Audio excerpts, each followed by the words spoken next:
Let's all take a moment to appreciate Massimo, the father of Giulia in the Pixar movie Luca. Massimo is a loving father, has excellent knife skills, a beautiful singing voice, and he's a dad that can cook. Dinner's ready. Trenette al Pesto. And apparently his pasta is so good that Luca and Alberto can't keep their hands off of it. So today I'm going to show you how to make this delicious pasta from the movie Luca. Mangiamo.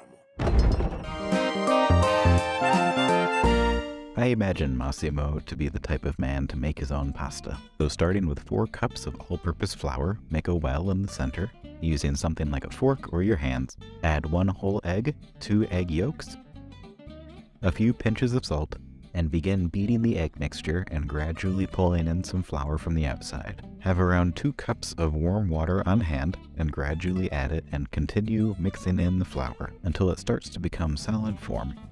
Once the dough is starting to look a bit shaggy or workable, use your hands or a bench scraper. Begin incorporating the rest of the flour and kneading it together.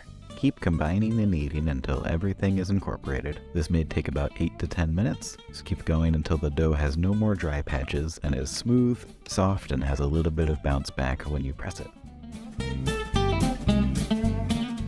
Ideally, you'd want to let this rest for about 30 minutes so that the gluten structure can relax, but we were running low on time, so I just jumped right into it. Divide the dough into 4 pieces. This will help make it easier to work with. Take this opportunity to practice some counting. Roll out the dough in a large oval or rectangle to help get things started. And I'm going to use a pasta roller attachment, and starting at the widest setting at low speed, slowly feed in the oval and be careful to watch out for any tears or snags. You can see my dough is just a little bit soft for this rolling with some small tears at the edges, and that's why it would have helped to let the dough rest for just a bit. It'll be fine though, just maybe a few extra passes through the roller. Fold the dough together on itself as needed to help with the passing through the roller. This is to help keep the nice rectangle shape. My son really liked how soft the dough was. He did a great job giving these some extra kneading. Continue passing the dough through the roller. Pass it through the widest setting about 3 times. Then reduce the width setting on the roller by 1 and pass through an additional 2 times. Continue repeating this and reducing the width setting until you reach the 2nd or 3rd to last setting. But really it's up to your preference, it just depends on whether you want a thicker or a thinner pasta. Once the pasta is rolled out to your liking, lay on a baking sheet that has some flour spread out on it. This will help prevent sticking. And lightly dust some more flour on top for good measure. For this I was aiming for the thickness somewhat like a fettuccine noodle. And speaking of fettuccine, once the pasta is completely rolled out, it's time to cut. Cut the sheet into a manageable piece, and I happen to have a fettuccine cutter attachment, so I'm going to feed my pasta sheet through that and it will cut the noodles. And here we have fresh, homemade fettuccine noodles. Continue to cut the remaining pasta sheets and don't forget to dust with flour to help keep them from sticking. Keep these pasta piles dusted and ready. Store in the fridge or the freezer if you want to use for later. Now we're ready to make some homemade pesto. I'm going to add to a food processor 1 cup of fresh basil leaves, 1/4 cup of pine nuts, 1/4 cup fresh grated parmesan, and 1/4 cup fresh grated romano cheese, 1 tablespoon of minced garlic. Mix everything together.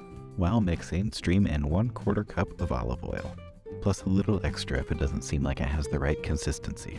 And that's it, delicious homemade pesto. It's hard to beat a pesto made at home. This stuff is absolutely delicious.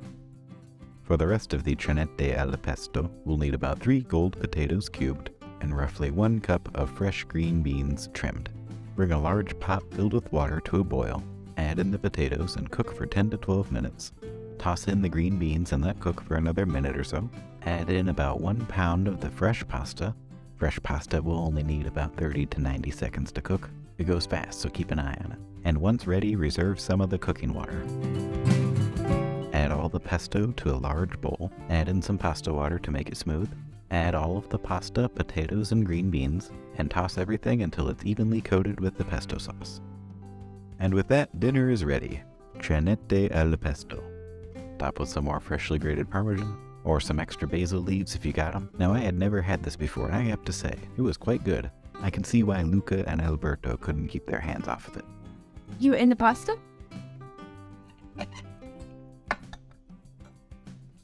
Wow. You know, I really thought he'd try that one, but I guess bread with some peanut butter on it is hard to ignore. Thanks so much for watching, everybody, and I really hope you enjoyed. Grazie e alla prossima.